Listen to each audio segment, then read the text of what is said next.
আমার করা উচিত আই শুড ডু, তাহলে আমার করা উচিত ছিল কিন্তু আমি করিনি, এটা কি হবে ইংলিশে? How can we say in English? ইংলিশে যখন বলি আমার করা উচিত ছিল কিন্তু আমি করিনি, এটা হচ্ছে I should have done. I should have done means I should have done, I should have done. তো আমার রাখা উচিত ছিল কিন্তু আমি রাখিনি, I should have kept. I should have কি হবে এখানে? Kept. I should have kept, আমার রাখা উচিত ছিল কিন্তু আমি রাখিনি। আমার আবেদন করা উচিত ছিল কিন্তু আমি আবেদন করিনি, তাহলে I should have applied. I should have applied.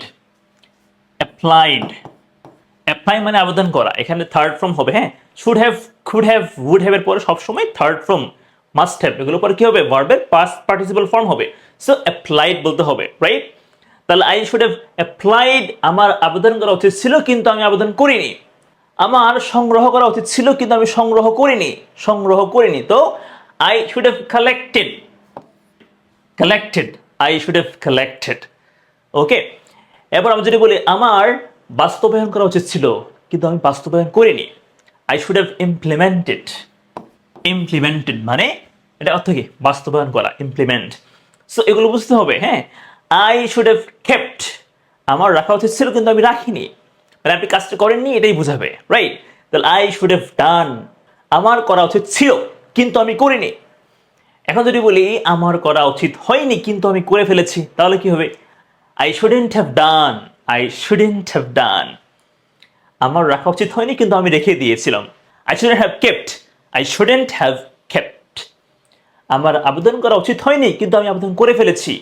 I shouldn't have applied, আমার ভুলে যাওয়া উচিত হয়নি কিন্তু আমি ভুলে গিয়েছিলাম। I shouldn't have forgot. Okay, এটা হচ্ছে ফরগেট, এটা হচ্ছে V3 ফরগট হয়ে যাবে, অর ফরগটেন হতে পারে। So I shouldn't have forgotten, আমার ভোলা উচিত হয়নি কিন্তু আমি ভুলে গিয়েছিলাম। আই শুডেন্ট হ্যাভ কালেক্টেড, আমার সংগ্রহ করা উচিত হয়নি কিন্তু আমি করে ফেলেছিলাম। আই শুডেন্ট হ্যাভ ইমপ্লিমেন্টেড, আমার বাস্তবায়ন করা উচিত হয়নি কিন্তু আমি করে ফেলেছিলাম। তাহলে এই কাজটা আপনার করা উচিত ছিল না কিন্তু আপনি করে ফেলেছেন, তাহলে শুডেন্ট হ্যাভ ডান হয়ে যাবে। এরপর মাস্ট হ্যাভ ডান কি বোঝায়? Must have done, what do we understand by must have done? এটা হচ্ছে প্রায় 100% নিশ্চয়তা, কিন্তু 100% না, বাট খুব কাছাকাছি, 100%-এর খুবই কাছাকাছি, অলমোস্ট 100%। তাহলে আমি অবশ্যই করেছিলাম, মানে আমি একদম মোটামুটি, আমি কনফার্ম, মোটামুটি কনফার্ম, একদম 100% প্রায়। তাহলে I must have seen you at the park, আমি তোমাকে অবশ্যই পার্কে দেখেছিলাম, আমার কথা মনে হয়েছিল এটা তুমি। আমি 100% না কিন্তু খুব কাছাকাছি। I must have, I must have kept, আমি অবশ্যই রেখেছিলাম, আমি অলমোস্ট কনফার্ম, ঠিক আছে? আই মাস্ট হ্যাভ কেপ্ট, আমি অবশ্যই আবেদন করেছিলাম, আই মাস্ট হ্যাভ অ্যাপ্লাইড। বাহিরে গাছের পাতা ভেজা, বাহিরে আপনি সকালে ঘুম থেকে উঠছেন, আপনি দেখলেন যে বাহিরে পাতাগুলো ভেজা, মাঠঘাট ভেজা, আপনি কি বলবেন? এর মানে রাতে অবশ্যই বৃষ্টি হয়েছিল। আপনি প্রমাণ পাচ্ছেন, তাই না? একটা লজিক পাচ্ছেন না? এই লজিক পাচ্ছেন, আপনি কিন্তু দেখেন নাই যে বৃষ্টি হয়েছিল কিনা, বাট আপনি লজিক পাচ্ছেন যে মনে হয় রাতে বৃষ্টি হয়েছিল, আপনি অলমোস্ট, আপনি কনফার্ম। তো আপনি কি বলবেন? It must have rained last night because I can see the grasses are wet, the leaves are wet. পাতাগুলো ভেজা, ঘাস ভেজা, মাঠ ভেজা, মানে it must have rained last night, মানে গত রাতে অবশ্যই বৃষ্টি হয়েছিল, ঠিক আছে? আপনি না দেখলেও কিন্তু আপনি এটা বলতে পারবেন, কেন? ওইটা একটা লজিক পাচ্ছেন এজন্য, ঠিক আছে? এটা হচ্ছে ইম্পর্টেন্ট।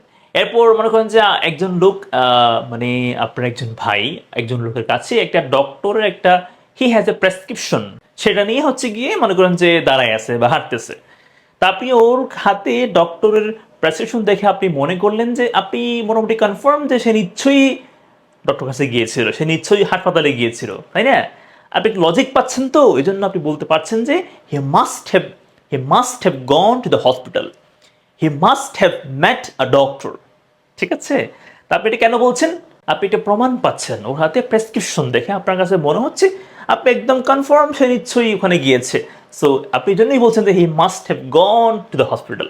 তাহলে মাস্ট হ্যাভ গন বা must have done, must have collected, must have applied, must have kept, এটা হচ্ছে অতীতের একটা বিষয় যেটা আপনি অলমোস্ট কনফার্ম, 100% না বাট খুব কাছাকাছি, খুবই ইম্পর্টেন্ট। এবার আপনি কোনো প্রমাণ পাচ্ছেন না, লজিক পাচ্ছেন না, আপনি গেস করে অনুমান করে বলছেন হয়তো বা গেছে, হয়তো বা করছে, হয়তো বা আসছে, এগুলো আপনি কোনো প্রমাণ নাই, জাস্ট আপনি ধারণা করছেন, তাহলে আপনি কিন্তু মাস্ট হ্যাভ বলতে পারবেন না। You can not use must have, you should say may have অথবা মাইট হ্যাভ। বাট মনে রাখবেন মে হ্যাভটা একটু স্ট্রং পসিবিলিটি বোঝায়, মানে মে হ্যাভটার একটু বেশি স্ট্রং, মাইট একটু দুর্বল, উইক। সো আমি হয়তো করেছিলাম, নিশ্চিত না, কেবল অনুমান করছি আমি। I may have done, I may have done. আমি হয়তো রেখেছিলাম, হয়তো, বাট আমি কনফার্ম না, আমি গেস করছি, অনুমান করছি। আই মে হ্যাভ কেপ্ট, আমি হয়তো বা রেখেছিলাম, আমি হয়তো বা বইগুলো টেবিলের উপরে রেখেছিলাম, হয়তো বা। I may have kept the books on the table. এরপর আমি হয়তো বা আবেদন করেছিলাম, আমি হয়তো ভুলে গিয়েছি, এখন আমার কাছে এটা ডাউট লাগতেছে, হ্যাঁ, ডাউটফুল।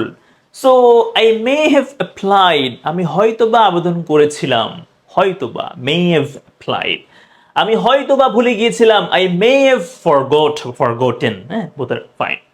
সো মে হ্যাভ আপনি মাইট হ্যাভ বললেও কোনো প্রবলেম নেই, both are fine, just may have is stronger possibility, on the other hand the might have is weaker possibility. That's it. There is no other differences between may and might. Let's come to the next one. আমি করতে পারি, সক্ষমতা, ability মানে কি, financial অথবা physical একটা সক্ষমতা। I can do, আমি করতে পারি। I can also say I am able to do, both are fine. এটাও হবে, এটাও হবে, both are fine. I can do অথবা I am able to do. আচ্ছা, এরপর আমি করতে পারতাম, সক্ষমতা, অতীতকালের সক্ষমতা, আমি আগে পারতাম, হয়তো আমি এখন পারি না কিন্তু আমি আগে পারতাম। আই কুড ডু অথবা I was able to do. আপনি যদি বলেন যে পারতাম না, পারি না, তাহলে কি বলবেন?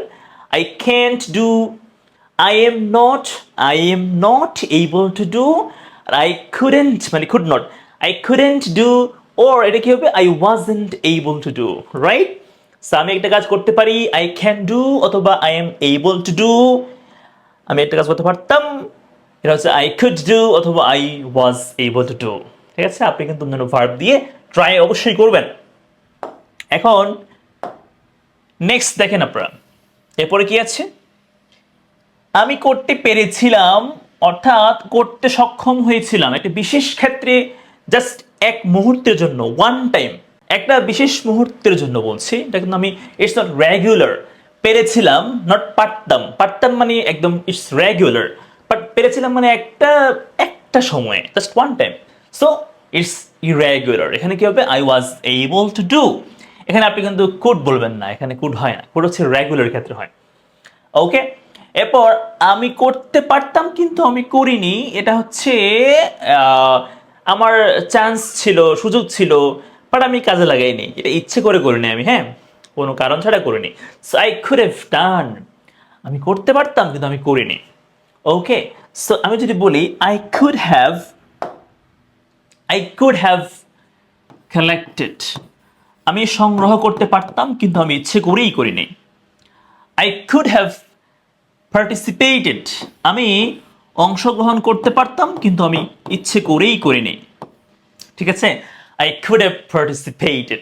এরপর আমি নিয়ে আসতে পারতাম কিন্তু আমি আনি নাই, ইচ্ছে করে আনিনি, তাহলে কি হবে, I could have ব্রট, BROUGHT, bring মানে আনা, এটা হচ্ছে verb 3, third form. So I could have ব্রট, আমি আনতে পারতাম কিন্তু আমি আনিনি। সেগুলো কি বোঝায়, এগুলো নেগেটিভ অর্থ বোঝায়, কেমন? আর একটা কথা বলি, আপনি কিন্তু এখানে যদি বলেন যে আপনি কোনো কারণে, আপনি কোনো বাধায় পড়ে কাজটা করতে পারেন নাই, ইচ্ছে করে না, আপনি কোনো রিজন ছিল না করার জন্য, তাহলে আপনি বলবেন যে would have, I would have done. Okay, আর আপনি কুড হ্যাভ বললে ইচ্ছে করে করেন নাই তাই বোঝাচ্ছে, মানে কোনো রিজন ছাড়া, কোনো কারণ ছাড়া। এরপর আরেকটা বলি, নিডটা খুব ইম্পর্টেন্ট। দেখেন, আপনি যদি বলেন আই নিডেন্ট হ্যাভ ডান, এটা important. I need to do, আমার করা দরকার বা প্রয়োজন, আমার করার দরকার নেই, I don't need to do. আমার করার দরকার হয়েছিল, আই নিডেড টু ডু, দরকার হয়নি, তাহলে I didn't need to do. Okay, but যদি বলি আমার করার দরকার হয়নি কিন্তু আমি করে ফেলেছিলাম, এটা হচ্ছে I needn't have done. I needn't have done. আমার ছবি আঁকা প্রয়োজন ছিল না কিন্তু আমি এঁকে ফেলেছি।